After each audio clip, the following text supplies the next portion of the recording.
And we are back with the fifth and final game of this evening. At least that's, of course, of the ones that are going to be casted.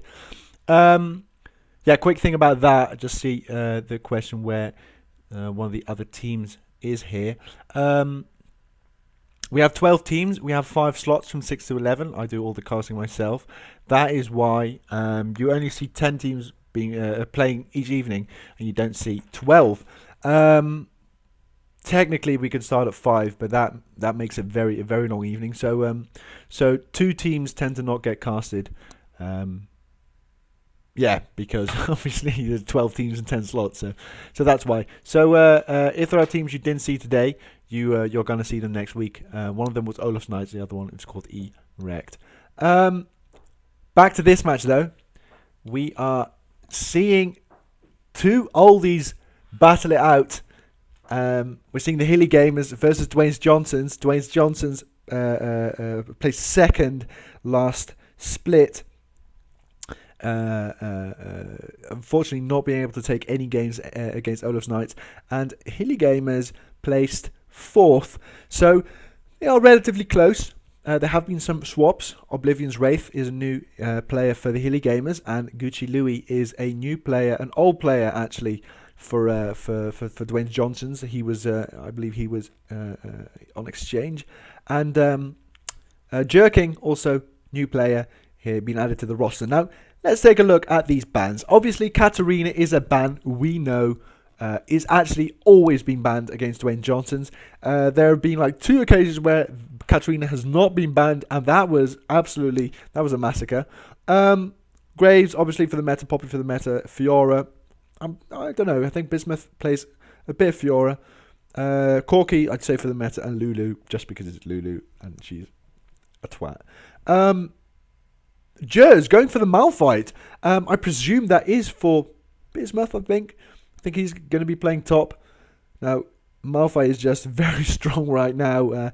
But we do see Louis countering that immediately with the Mundo. And that is a lock. And the question is, are we going to see... of course, as soon as you play against a Mundo, the question is, do we need Ignites? Well, of course you need Ignites. The question is how many. You want 2, 3, 4?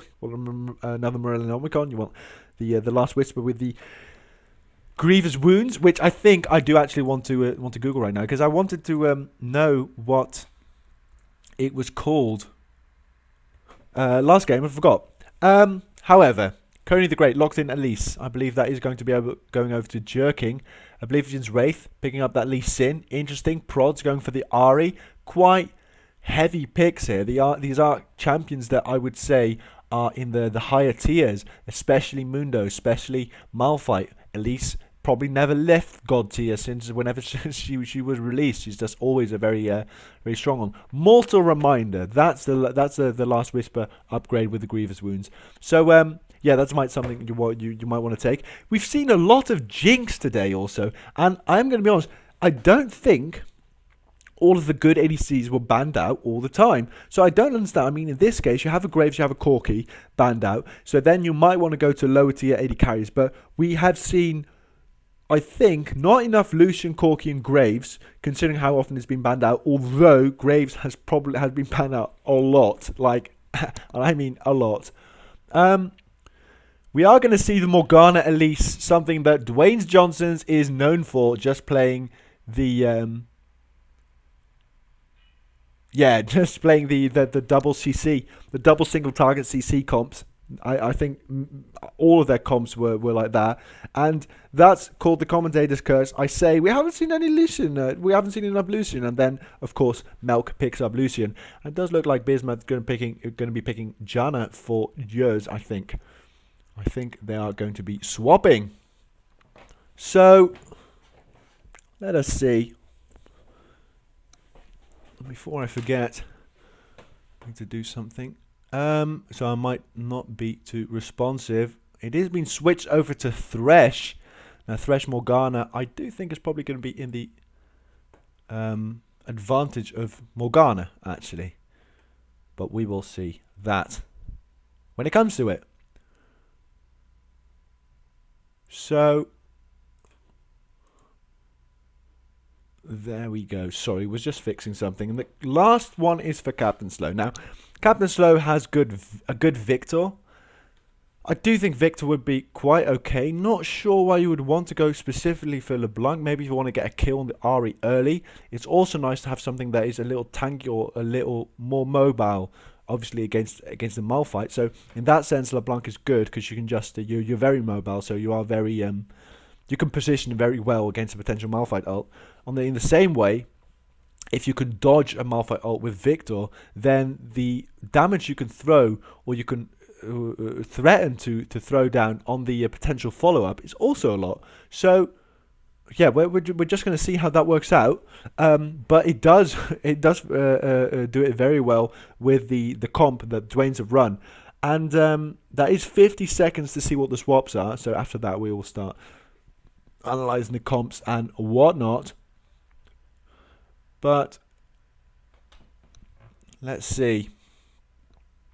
Yeah, so it's obviously it's going to be Elise mid and just shy of Elise mid. I'm sorry, Elise jungle, just shy of course, playing that Jinx in the AD carry role. I'm not sure. I've never seen Oblivion's Wraith play yet, so I want to see how aggressive his Lee Sin play is. We have seen very aggressive Lee Sin play from another player, and I am struggling to find his name right now. What was his name again? I think it was Master Q. Master Q. He played a very good Lee Sin at 8 o'clock. I think it was the 8 o'clock match, starting the red, and that's of course people that start their buffs. It's always a bit interesting, but especially when you Lee Sin, because that means you are going to go for a very aggressive invade. Yeah. So analyzing the two team comps, it is actually what I expected. So I could have done it earlier, but you never know. We've seen, last split, we've seen Nami jungle, that kind of picks, and they did actually win. So, on the one hand, the left hand, we have Hilly Gamers. They play, I'd say, a bit of a skirmish team comp. It's a very balanced team comp. You have heavy engage, you have good peel, you have just a regular AD carry, you've got a good early game pressure, you can make picks. It's just this overall comp, I think, that doesn't focus specifically on two things. You have, I'd say, yeah, it's like this. You've got early game pressure with Lee Sin, and then you've got good skirmishes. Of course, Lee Sin's very mobile. You can dash around with Ahri. Thresh can make good picks. So it's like Thresh, Ahri, Lee Sin try and make picks. If you want a good team fight, you'll let Malphite teleport in, and Lucius is just in the back doing damage, which is what he does best. If you look on the right side, you have Dwayne Johnsons, who have very simply have two forms of single target hard CC, which is the Dark Binding and the Cocoon.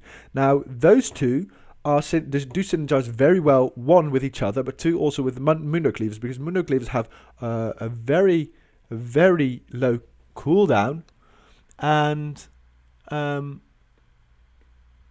I got distracted. They've got a very low cooldown, and it slows so significantly that you can actually follow up with that with a Dark Binding or a Cocoon.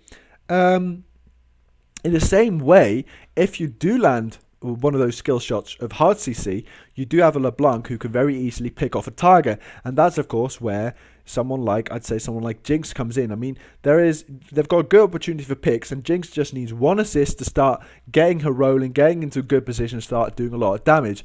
But in a big 5v5 team fight, I do think being an immobile AD carry as Jinx is, the only thing you need is one Malphite ult.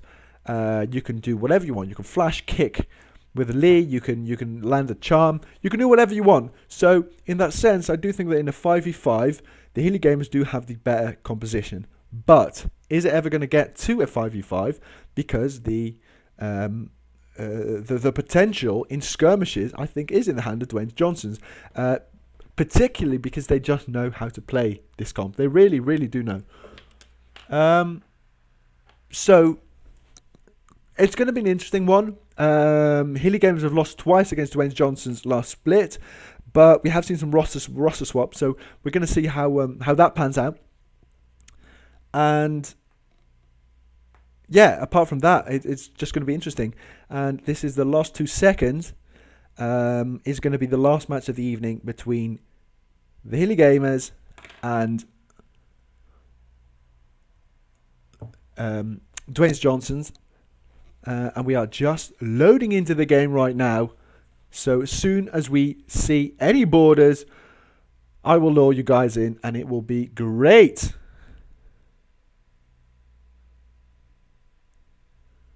Now I can just see some borders, so I'm gonna switching over, and now we can see how the solo queue elo matches up.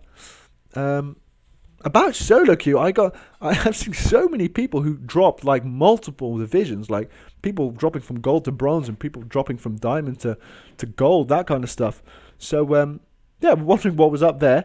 We do see borders are in favor of the Hilly Gamers, and Gucci Louis only gold person here.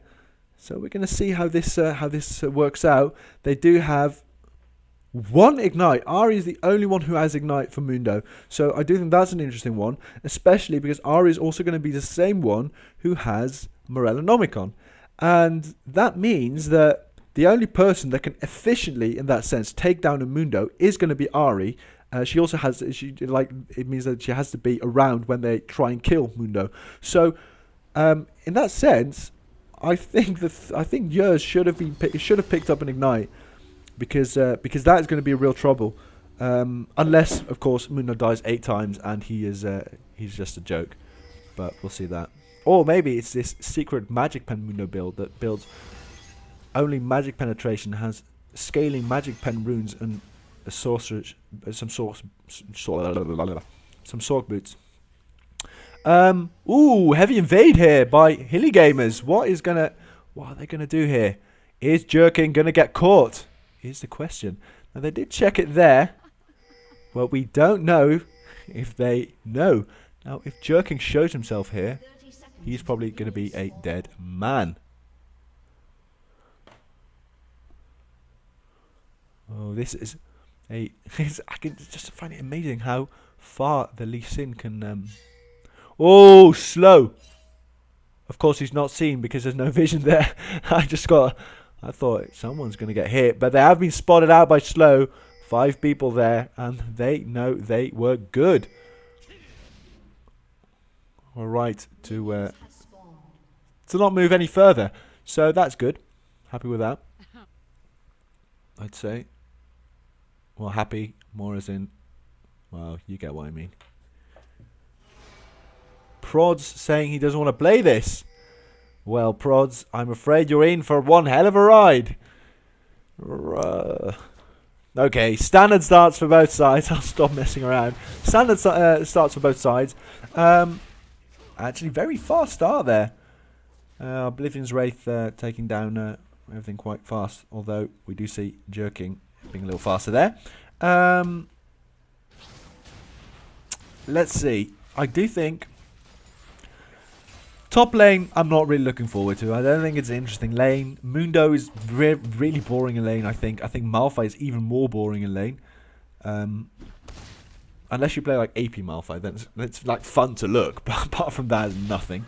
Apart from the top lane, mid lane is probably going to be interesting, but I do think bot lane is going to be good because you have these 2 supports that focus on skill shots, and yeah, we're just going to see how that works out. Now, Bismuth going into that trade, even though he's 1 level low. I'm not sure what he's trying to do there.